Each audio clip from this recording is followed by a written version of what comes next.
Hi everyone, it's Guillaume from Startup Basecamp. Welcome to the Tech for Climate podcast. During the show, you will have the opportunity to meet the best climate tech founders, investors, and experts from both Silicon Valley and around the globe.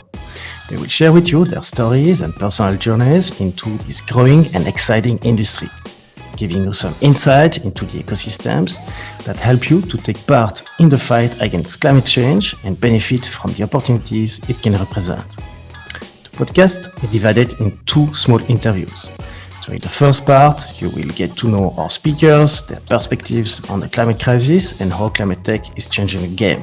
The second part of the discussion will be for members of our community who will learn the speakers' secret sauce on how to and share with you their unique expertise on topics such as fundraising, management, strategy, and so on, to help you to become a better leader in your field. So before we start, I would like to quickly share what we are doing at Startup Basecamp to support climate tech founders in accessing resources and gaining visibility with investors they seek. Our initiatives include a membership-based community platform offering access to a dedicated Slack group with a growing number of founders, experts, and investors from around the world, and a series of exclusive content such as interviews, weekly job listings, events, and our quarterly online pitch of night opportunity. But more than a place where you can learn, exchange, and grow, we are building a matchmaking service to facilitate connections between our members and top investors and experts in the field. And soon, alongside with other top investors, we will be launching a small fund to co-invest in the growth and acceleration of our members. Finally, all of this is possible because of your support and donations. We are a small self-funded team, and we want you to be part of this collective movement against climate change. So please share one episode with a friend and subscribe to the channels. As an added bonus, we will plant a tree for each of our subscribers each time we reach 1,000 new fans or donors. Do not hesitate to connect with me via social media or email guillaume@startupbasecamp. Thanks a lot for listening. I hope to get in touch with you soon. And now, let's go for the show. Hi everyone, in today's episode we are speaking with Itamar Weizman, partner and head of climate investments at Firstime VC, one of the key players of the climate tech landscape in Israel. Itamar's career began in non-profit activism with Greenpeace and political campaigning, but a few years ago he made the shift towards climate and came in to lead climate tech at Firstime VC. He now also runs a non-profit publishing company to promote sustainable thinking in Hebrew. I was excited to have Itamar on the show and to learn from his extensive knowledge of the climate tech ecosystem in Israel. It was particularly interesting to learn what advantages he thinks Israel brings to the table in terms of the global ecosystem and why Israel is such a leader in food tech transportation and mobility. Above all, Itamar provided an interesting glimpse of how he arrived at leading climate tech at Firstime VC and what his journey looked like along the way, peppered with books, recommendations, and the seminal studies he learned from that informed his thinking. In this episode, Itamar expands on his drive to protect humanity from itself. In doing so, he explains how he joined Firstime VC, how he partners with founders, and how he measures impact versus greenwashing in order to ensure that his fund truly contributes to the climate efforts. Most importantly, he explains how he maintains his optimism that we can solve climate change despite the challenges and how he avoids feeling demoralized about it. In the second part of the show, Itamar gives a run-through of what he looks for in the companies he invests in. Itamar is a self-professed podcast and book enthusiast, so he also gives an extensive list of podcasts and books that have been useful to him in understanding the climate tech space. Itamar, welcome to the show. Hi Itamar, welcome to the Tech for Climate podcast. I'm super happy to have you here again with us. Last week you were part of the jury of our 6th quarterly climate tech pitch competition, and it was a success, and thanks so much for coming with us. So today, I believe is going to be a great opportunity to hear your story and get up to speed on what you guys are looking at with Firstime VC. So welcome to the show. Great to be here. Thank you. Thank you for So having before me. we start, you're welcome. So before we start, as usual, can you give us a 30-second introduction about Firstime VC? Yeah, sure. So Firstime VC is an investment group that has been around in Israel for over a dozen years. We started as a government-backed incubator investing in Israeli entrepreneurs. We've backed many successful ventures and unicorns. It was a generalist VC with 1 and 2 funds in 2014 and 2017, but in 2021 I joined to lead a new climate tech fund investing in sustainable ventures. We launched a $100 million fund. We already invested in 6 companies, 4 in climate, 2 in health. I'm heading our climate vertical. We really invest in great entrepreneurs. We support Israeli entrepreneurs, and we're trying to build an ecosystem here that helps decarbonize our economy. So we invest in AI for renewables, in circular and clean economy, in carbon removal, in precision agriculture, in a variety of technologies that could help us deal with the climate crisis. I think that supporting innovative companies is going to be key to solving this challenge, which is probably the biggest challenge humanity has ever faced. So that's what we're about. So before we go deeper into Firstime VC and dig a little bit deeper into the Israeli climate tech ecosystem, let's start from the top. Can you tell us a bit more about your personal story, background? What are you passionate about? What do you do besides working on supporting and investing in founders? What makes you feel inspired or like your best self? As I always ask, who is Itamar? Yeah, who is Itamar is a question I ask every day. So it depends on the time of day and that you ask me on that question. But I can say that I've always tried to create change. I always think that I was not satisfied by the world that adults gave us. I'm 30. I'm a millennial. I was born and raised in Tel Aviv. It's a city that really changed in my lifetime. It was kind of like this weird niche of a place that no one really cared about in the world. And in my lifetime, it became one of the giant hubs of technology in the world. We're talking about a country that is really a startup nation, and it really changed in my lifetime. Everything here changed. The lifestyle, the real estate, the politics, the culture, urban life, politics, finance. And I think what really defines my life, that I want to dedicate my time and my energy on this planet to change how we live, how we plan our economy, how we design our society, how we manage our politicians, and how we work together as a community.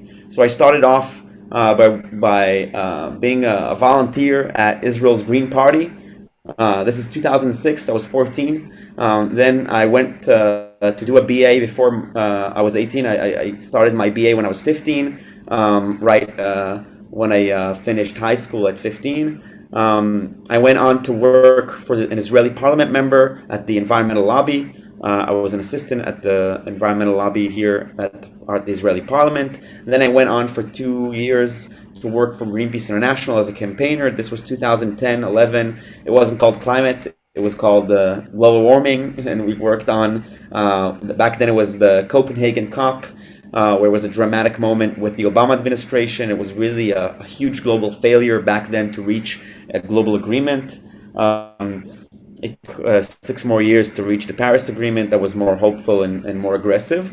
Then I went on to become a journalist. Then I started a huge NGO, a nonprofit called V15, trying to do a turnout the vote here in Israel to prevent former Prime Minister Netanyahu from winning. We raised $4.5 million, had 300 people on our staff, 15,000 volunteers on election day. It was the largest nonprofit and grassroots organization in Israel. I had a lot of media attention, and from that moment on, I knew that I want to build large organizations. I dedicated a lot of years to study and understand what I'm going to do in climate. I was poached by a VC by Firstime to start a climate fund. And at the same time, I started Radical Publishing. It's a nonprofit publishing house here in Hebrew, bringing climate books and public optimistic thought for solutions and policies here in Israel. Israel is way behind Europe and a lot of other countries in the West in terms of sustainable thinking. We published David Attenborough's book, A Life on Our Planet. Next up is Less is More by Jason Hickel on the degrowth movement. After that, we have Kate Rayworth, Donut Economics. We're also trying to bring her here to Israel. We have Tichnat Han, Zen and the Art of Saving the Planet, Rotger Brechman, Utopia for Realists. So we're trying to build a new culture of climate optimism and how we can build a better society, as well as preventing the damages that the climate crisis is going to build. So I always try to combine public mobilization, but also entrepreneurship. And I think that my work at the fund helps me achieve that. Obviously, we all play a tiny role in, mobilizing people and money and tech towards the climate crisis. So I'm trying to do my small share. But I think we're only going to be successful not if I'm successful. I don't think I matter at all. I think we're going to be successful if we work together as a community, as a global community. And I think my role is just to make sure that more and more people take part in this community. So I'm really glad to be here and share my story on this podcast. Thank you so much. So, out of all of those impressive experience, because I mean you're still like 30, and like for some people having so many like successful experience like yours is probably like I would say uncommon. But out of all of them, like, do you have like one or the two experiences that in a way gave you an edge to join the firm that you could like define as such? So I was the And being first investors, Yeah. So I think two experiences led me to technology. One, in 2014, when I was pretty young, I was asked to join Mindspace, which is one of the largest co-working spaces in the world now. Back then it was just one space here in Tel Aviv, to join as a VP marketing. And then I started meeting great entrepreneurs who were looking for real estate, co-working real estate. So I met 50 entrepreneurs a month, and I got to see how they work, and I saw how ambitious they were, how almost like magicians. These guys have this amazing vision, and against all odds they try to manifest it. Sometimes they have some sad stories about companies that shut down and people who lost their money, but sometimes you have success stories about people who really build great things and interesting products and interesting markets and helped create interesting jobs and unique brands. And that really attracted me. So after that, I started my own company, and I raised a bunch of money from VCs. So I got to be on the other side of the table trying to pitch again and again and again and again until I could really do my pitch when you wake me up at 3 a.m. like that, on call. And I remember having to go through dozens of meetings with investors, private investors, institutional, any type of investor, and see how they react, understand what I can do to improve my odds. And it was really an asset for me when I joined the fund, being able to understand the entrepreneur lifestyle, the entrepreneur mindset, the entrepreneur challenge and kind of route to their destination. And I hope that it also helps me resonate with founders that I work with now, because I really hope that I get them. And I try to be a supportive person in their own journey and not to take up too much space. Not taking too much space is always, sometimes the little challenges that investors versus founders can have. But out of, and you mentioned that prior to that, you really like this involvement into the sustainability and sustainability thinking and in a way, climate and ecosystem in itself. But can you recall maybe out of that journey from the school to know where you are, any moment that you could define as this haha moment that make you think like, okay, no, I really want to dedicate all of my time and energy in this climate tech ecosystem? Yeah, I actually have a really clear moment. It was 2019, and I read the book, The Uninhabitable. I think it was the book or was the article, because I read both, but I think it was first the article, The Uninhabitable Earth by David Wallace Wells on New York Magazine. It then turned into a full book, but I think in 2019, early 2019, the article came out. It was a very dramatic article. This was kind of trying to lay out a vision of a world with 3-degree warming, where climate crisis is not here, but it's already at its peak, and what we're going to experience: droughts, food insecurity, refugees, degraded land, uninhabitable areas, a culture and civilization that is crashing down. And it really hit me at my core. And I think it led for a long time of climate depression and anxiety. I really had a bad case of climate depression. It was before COVID, a year or so before COVID. And I really remember that I didn't know what I'm going to do with that. And I went through a long process of understanding that the world we grew up in the 90s does no longer exist. The world we were so-called promised when we grew up is a fiction. And that we need to understand what will happen in the 21st century. The 21st century is going to be a story of whether humanity is its own worst enemy or is its biggest redeemer. And I had to understand whether what type of role I wanted in that story, whether I'm going to be my own worst enemy and fall into climate anxiety and depression, or I'm going to be part of a story of a new civilization that leads to a more sustainable world, where we don't just overconsume, overgrow, mismanage our resources, and compete at each other for everything. And I think that was the pivotal moment for me. And I really remember that moment in time. It was not long ago, 3.5 years. Yeah. So, and thanks for sharing all of those more intimate moments and part of your journey. So let's take a zoom out now and a step back at the Israeli climate tech ecosystem. If you could maybe give us an overview of the landscape today. What are the fundamentals that make the climate clean tech market more relevant than ever today, or are we in a bubble type of market? And maybe if you can tell us, which sectors from the traditional industry are the most impacted and in need for, change for their survival. And I guess even more in this actual context of, post-COVID economy with high inflation and international tension with the ongoing war in Ukraine. I think that the climate crisis is going to be relevant for any ongoing event. I think that we're experiencing a paradigm shift, and that this is going to impact everything that will happen.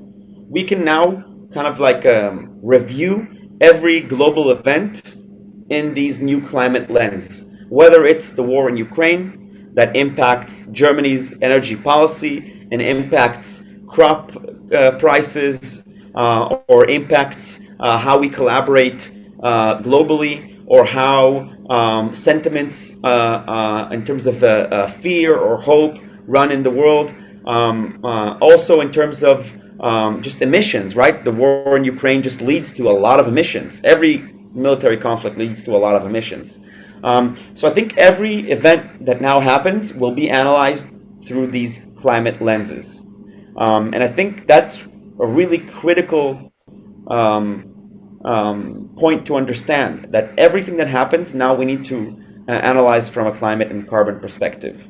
And I think we can really lay it out against everything that happens in the world, every global event, right? We have the upcoming elections here in Israel. It was just called that we're going to have elections again for the 5th time in 3.5 years, our unstable political system. That will be right around COP27 in Sharm el-Sheikh, which is our neighboring country. And that will really impact Israel's policy towards the coming COP. But that's a small case. Israel's a small country.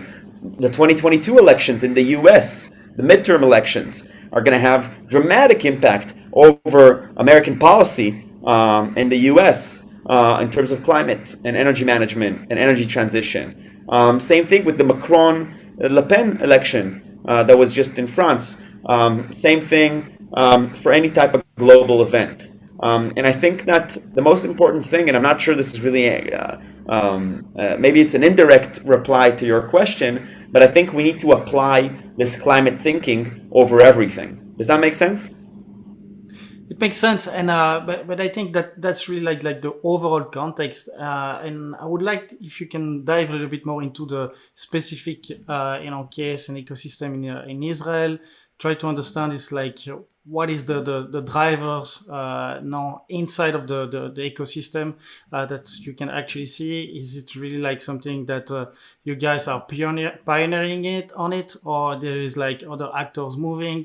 How is the ecosystem moving to forward right now in Israel, and how do you see the actual context influencing that ecosystem? So there's 750 companies here in Israel, according to a really great nonprofit called PlanetTech.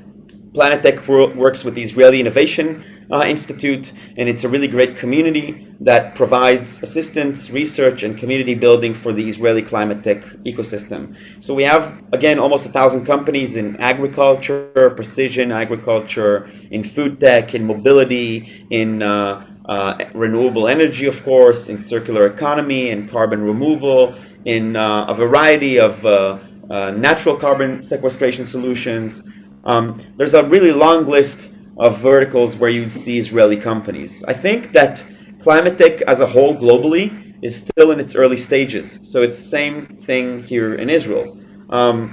Over $2 billion was invested in Israel in 2021, and I think it's going to dramatically increase in climate tech, of course. It's going to dramatically increase in the coming year.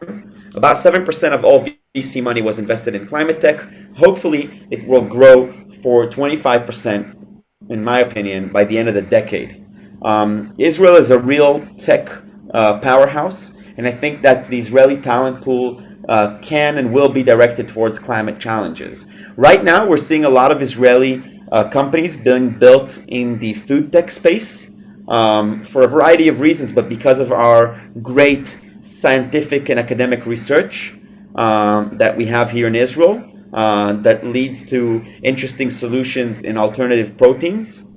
And on the other side, we're seeing a lot of public transportation solutions in mobility. So it's a really interesting story. In agriculture, Israel has a huge challenge since its inception. 60% of the country is a desert, I believe. And we have a lot of irrigation challenges here. So a lot of great companies like Netafim was built out of Israel. And we're seeing that heritage being merged today with new entrepreneurs stepping into climate. Sometimes these are experienced entrepreneurs, sometimes these are new entrepreneurs. And I think that Israel is positioned to be one of the leading ecosystems in global climate tech. And it's really interesting to see it develop. I've had the pleasure of seeing this evolve in the last 2 years.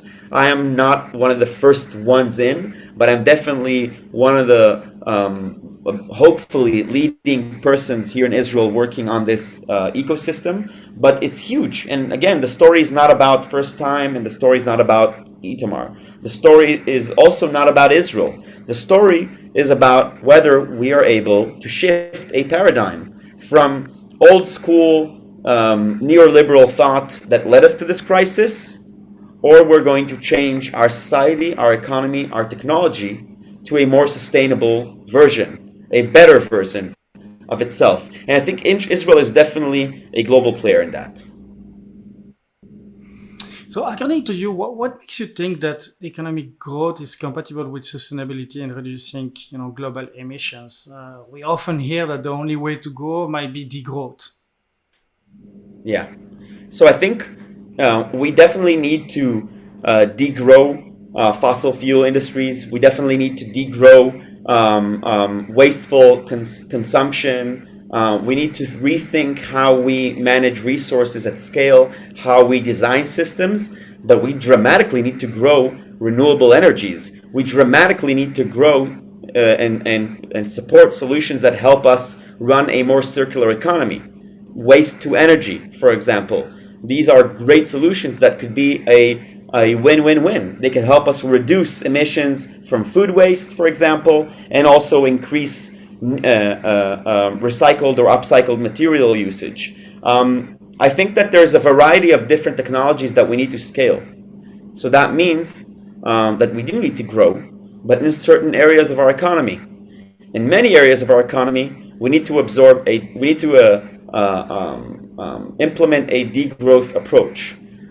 Also, we should start easing on how we measure our economy. Perhaps GDP, not perhaps, definitely, GDP is not a good measure of our economy. We need to measure well-being, we need to measure carbon, we need to measure happiness, we need to measure sustainability in a variety of ways. There's a really great book by Jason Hickel that I recommend that we're publishing here in Hebrew called Less is More, How Degrowth Can Change the World. And it really opened my eyes on what we can do. So obviously green and climate growth and climate tech growth is a tool, but it's not the most important thing we can do. In general, I think the climate crisis is so big that this is an all hands on deck sort of situation and a multiple shots at goal sort of situation where we need to do a lot of things together. Tech is not going to save us. It's just one thing we need to do. I think it's a good segue for my last question, concluding this first part of the interview. So, with the goal in mind to keep, the 1.5, and some people are saying maybe like it's going to be 2 degrees overall temperature increase by 2050. I mean, what is, according to you, the proportion of tech versus nature-based solution that needs to be implemented, and why do you believe it is important to push both types of solution or not? What are the major constraints that you have maybe identified? So again, I think this goes back to the multiple shots at goal. If we're really talking about the worst case scenarios of the climate crisis, we need to do everything we can, everything. And we can't just build our strategy on one outlook, one solution, one paradigm. So I believe that we should, develop many solutions, and people should work on a variety of solutions. On a more philosophical level, I'm really interested in natural mimicry.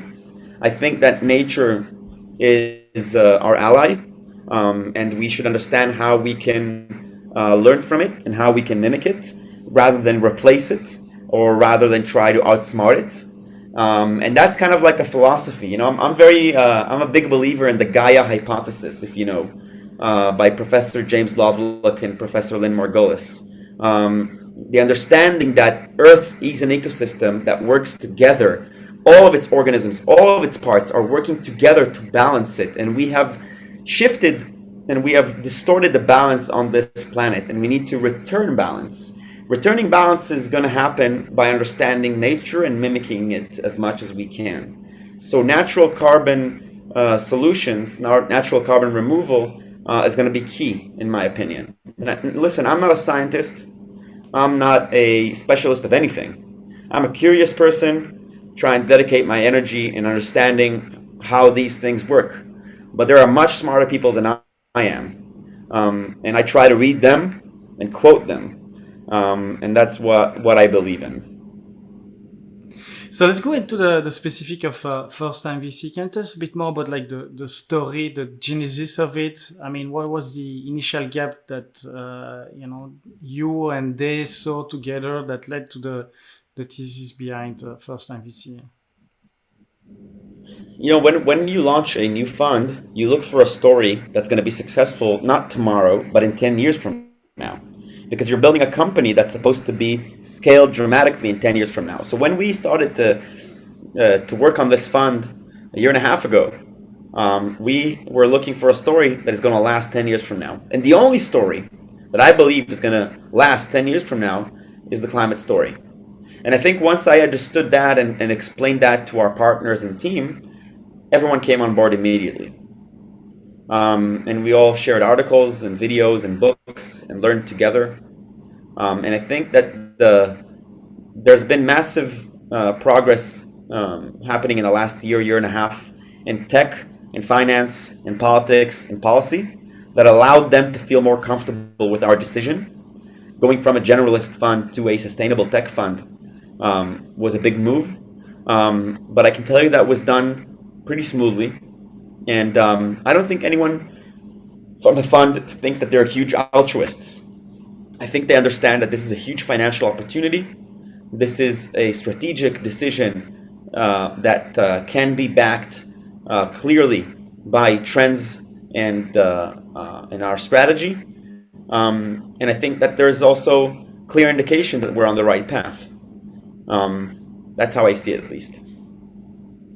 So what do you offer to founders you invest in, and what are the challenges that you see that are specific to them? It's a good question. Wow. I think that great founders understand how to build a vision, design a vision, and share it with their audiences in a way that is compelling and attractive. And that is key. Because that's how you build your team. That's how you raise money. That's how you entice customers. That's how you create momentum and traction. And I think that the advantages of being in climate is that you're automatically in a space that gives you this vision, this grand vision of a society or of a problem that you're trying to solve. Whether it's in ag tech or whether it's in energy, there's a huge story to be told here.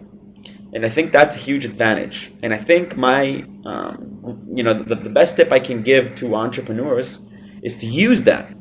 Use your story, use the climate story to bring in the best team members that you can. Steal team members from huge corporations. Bring the best and brightest. I think that, in 60 years ago, John F. Kennedy said that he's going to put a man on the moon by the end of the decade. And the reason it was successful is because of three major things. One, he laid out a huge vision, putting a man on the moon by the end of the decade, 7 years. Two, he brought massive funding to NASA. 5% of the US GDP in 1966 was dedicated to the space program. It's insane. 5% of the entire GDP of America. And third, they made every child in America dream of becoming an astronaut. So we need children to dream of being planet savers. We need to mobilize massive funding, and we need to design a grand vision of not going to another planet, but saving this planet instead. So I think if we combine these three things, entrepreneurs can raise a lot of money, can build great teams, and could scale their companies. And that's how I see it. That's the best thing that founders can harness in this vertical. So, in terms of support, like with Firstime, what are the specific support that you offer to founders that you invest in? Do you have any are you hands-on with them, or you try to, as you mentioned, find this right balance? It varies. Not being the overwhelm. It's a question we're asked constantly because I think we're in a competitive funding situation where great founders can receive different proposals from a variety of funds, and there's a lot of competition between funds. So funds are trying to provide more and more assistance and support. But I can tell you that it really depends on the company. Sometimes we are just there to support, there to assist, there to provide feedback, and sometimes we're in one of our companies, My partner is the chairman of the company. He brought in a new CEO when they expanded abroad. He helped them raise further funding. Another partner helps close a Series B deal with a large institutional.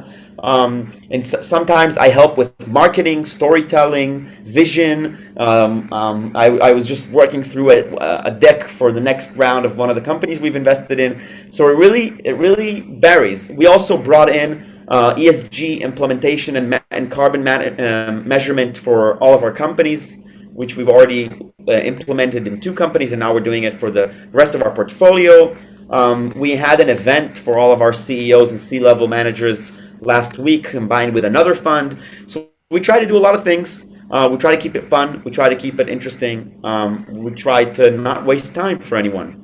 But it really varies between companies and between the situation in each company. Some companies are more have more challenges than others. So I think it really depends. But that's one of the best parts of my work. I get to work with really brilliant people and learn from them. So speaking about sourcing, like how do you source those incredible founders? I mean, who should come to pitch you?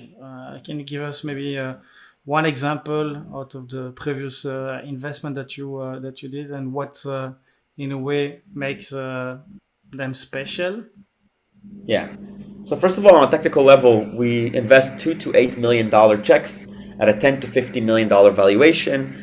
At a post-seed to Series A rounds, we like to see early revenues, talking about $500,000 to $2 million revenues, depending on the business model and the margins. And we invest only in Israeli entrepreneurs. So I'm not sure that the listeners of this podcast, I'm going to say shalom be'ivrit, hello in Hebrew to anyone from Israel listening in, but we only invest in Israeli entrepreneurs because we're an Israeli-based fund.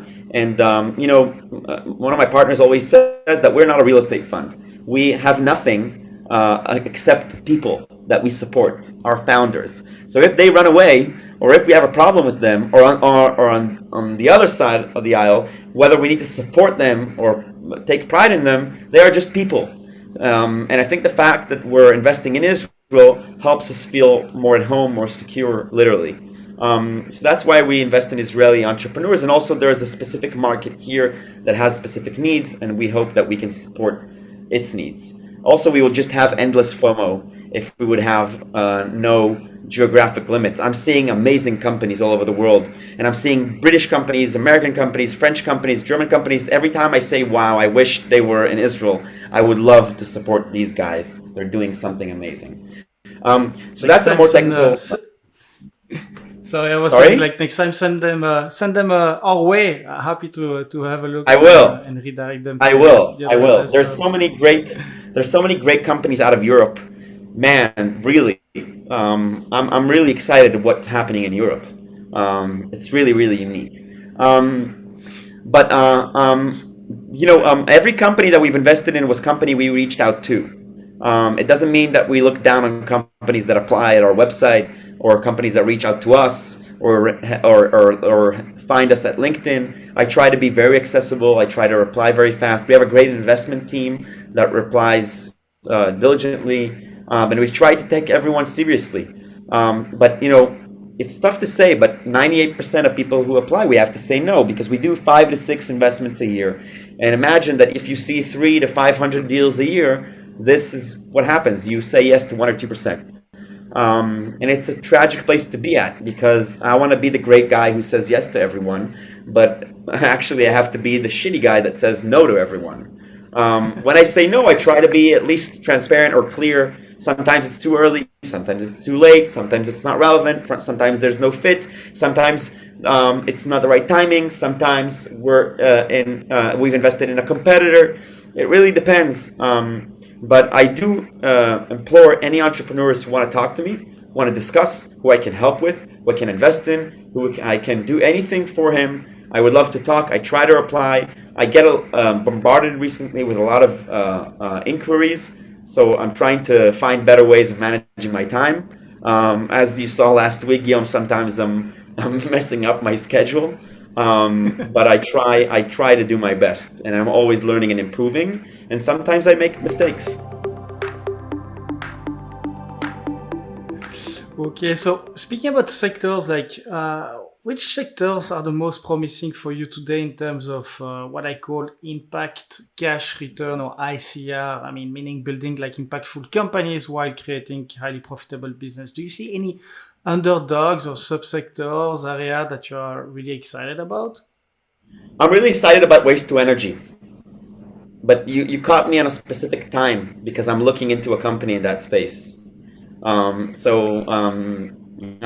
to energy is really, really interesting in terms of business models, in terms of returns, in terms of stability, in terms of cash flow, in terms of carbon removal, in terms of methane removal, in terms of sustainable design for our societies, for our waste management systems, for our material sourcing. There's a bunch of reasons. And it's just cool, man. I get to see really cool hardware. One of the fun stuff about climate is that it's physical. We can, in most cases, we invest in software companies or software and hardware companies. But, seeing a huge drone that takes care of 60 wind turbines, or seeing vertical aeroponics systems that are 3 meter high, or going to see this amazing fermentation depot is really, really cool. I really like that. It kind of pushes you back to when you were a kid playing with Playmobil and Legos, designing big systems and looking at it. This is a whole new world for me. So I'm really psyched about every time I go see a new company and check their hardware. Exciting, and it's true, and it's interesting that you mentioned waste to energy. Where I think the podcast that we're releasing this week, it's actually an Israeli/American company, and right on the sector. So you should have a listening at least to it a little bit. Out of all the pitches you hear, in your opinion, which are the solution that you believe makes no sense whatsoever and sounds like more like waste of time and resource, or even like greenwashing? Do you have maybe an example of like things that you people like labeled as climate tech and should maybe not, or should just like? I'm really afraid. But no need to name anyone if you don't want to be mean. Sure. I'm really afraid of climate engineering. I saw a bunch of companies trying to do a bunch of things, and that was like, this is the thinking that got us into this place. You are not gods. Be careful what you do. And I talked about natural mimicry 15-20 minutes ago, and I think that we need to think, even if we do climate engineering, we need to do it in natural ways. Sometimes I see really smart, unbelievably smart people doing these crazy things. But I also learned that I always need to investigate before I reply and before I judge and evaluate.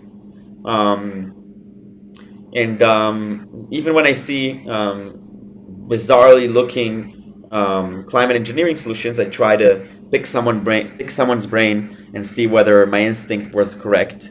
But yeah, I think that we need to focus on mitigating the crisis rather than finding a Deus ex machina. You know what I mean? I know what you mean, and I think it can be very, very scary, and you absolutely don't know what would be the outcome of this kind of like large-scale experiences that can turn us even in a worse position. So, in terms of impact, how do you guys measure impact? I mean, in comparison to other funds, you don't mention any specific criteria of gigaton of like greenhouse gas removed by 2030 or 2050. Do you have any specific process frameworks, or do you rely on maybe scientists or experts to validate the tech and potential impact? Yeah. So in most companies, we already see that they include it in their own decks and presentations in data room, which is really great. I saw it evolve over time. They bring in sustainable advisors or climate accounting, etc. We're now working with two agencies to do two things. One, to develop our diligence process in terms of ESG and carbon analysis, and two, to better analyze our existing portfolio companies. So we already started the process. We're kind of like 2/3 of our way done, and the results are really interesting. So we want to take upon ourselves to do like similar to public regulation, even though these are private companies, and even extend public regulation. So what's next for Firstime VC?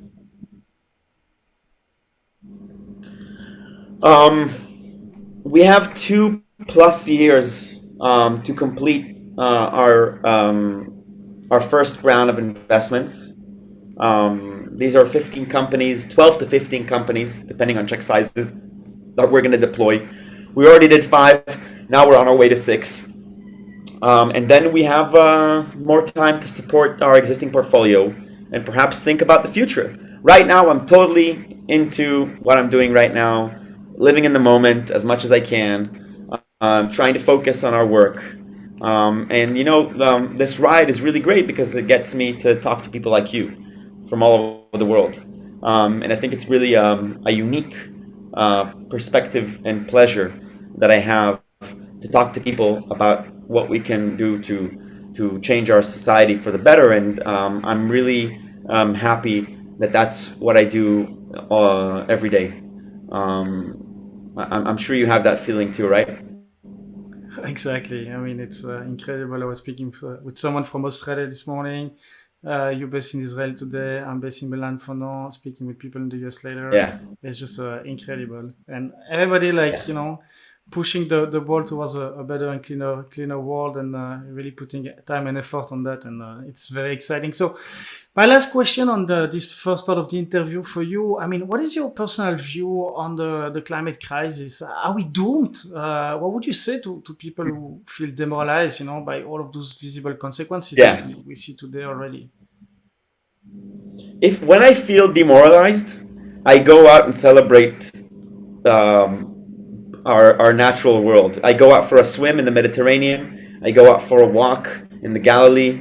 I go spend the night at the desert. I try to remind myself that there is something worth protecting and that there's something worth saving. And that really helps. Also, it's proven that spending time in nature helps us reduce anxiety. I think there's a lot of anxiety out there because of the technology, the shitty technology that we developed in social media and our digital phones, and the internet. I remember a more joyful internet before it was so centralized into Facebook and Google and etc. I remember a more decentralized web when I was a kid, where I would spend my time on bizarre forums in the 90s. So I do understand that there's a lot of demoralization on the climate side, on the tech side, on the democratic side, on the inequality side. The world is basically saying, guys, we're screwed. And the way to get out of that thinking is to say, I'm going to do everything I can not to demoralize myself. And it's a challenge. I have some bad days. I have mostly good days. I have mostly good days because I remind myself that I have a very privileged position. Very, very privileged position. I'm not living in the global south. I'm not going to be the one who's going to be probably a climate refugee in the near future. I do not suffer from food insecurity. I saw that like 60% of Americans, if they have an emergency, they don't have $450 to spare. I have $450 to spare. Probably most people that work in climate have $450 to spare, right? It's not a lot of money. And I grew up, in a single parent family and had a challenging childhood. I look at myself and remind myself that I'm really, really privileged to be here. There's a really nice saying by David Attenborough that we're the first generation to really experience climate change, but the last one to be able to really do something about it. And I think that we are really living in a unique point of time. And that we need to remind ourselves that this point of time, in 30 years from now, we're going to take envy in this point of time. Every summer that is getting hotter here in Tel Aviv, and right now it's 30 degrees out here, I remind myself that this is the coolest summer from now on. every time I get pissed at how hot it is or how tough the weather is getting here, I remind myself that things are going to be worse. So maybe this kind of mindful approach could be helpful for some people. For me, it helps. And when it doesn't, I try other things. And sometimes it's also okay to be anxious and upset, you know? That's also an acceptable feeling. But if you move from it and not you don't get stuck in that position too much, then that's okay. So how can the community of investors, LPs, founders, experts listening to the show today can help you? So we're still fundraising for our fund. Yay, a commercial. If you want to invest in Firstime Fund, please do reach out. We did our first closing in November, and we're doing our last closing in this November. We already have $50 million committed, and we're looking to complete our funding. And we also now are very close to announcing another closing. So that's one thing. Another is that if you want to partner, collaborate, do anything together, talk, I'm up for it. You can reach me on LinkedIn. I'm Itamar Weizman. It's pretty easy to find me. If you have any idea that you want to share, or anything that you're working on that I could be helpful with, I'll try to do my best. Sometimes I'm not relevant and not helpful, and I usually try to be honest and just mention that, some people reach out to me in places that I have no understanding in, and I try to clear that up. I think that one of the most important things that we need to do about the climate is learn how we can share ideas, share information, and plan together. One of the things that makes us unique as a species is that we can work together, and I think that really differentiated humanity in the tens of thousands of years that civilization has existed. And I'm really keen on working with other people and doing the best I can to collaborate. So any question I should have asked you and I did not for this first part of the interview? You were very thorough. You were very thorough. I don't know. I think you I'm not here to give you grades, but you really did a great job, and it was great talking to you. Thank you so much, Itamar, for your time, your incredible insights. I'm so excited to see, smart, young, ambitious people like you spending time to move the ball towards a better and cleaner world. So thank you so much for everything that you do. Thank you, Guillaume. I think that it's a real pleasure seeing Tech for Climate and your work with the competitions and your work with startups. And I think building an ecosystem and reaching out to people and creating friendships is really important. I think we're here to enjoy the ride and not just work to get stuff done. So I really appreciate this on a personal level, and I am going to tune in for more people that are going to be far more interesting than I am hosted here on this podcast.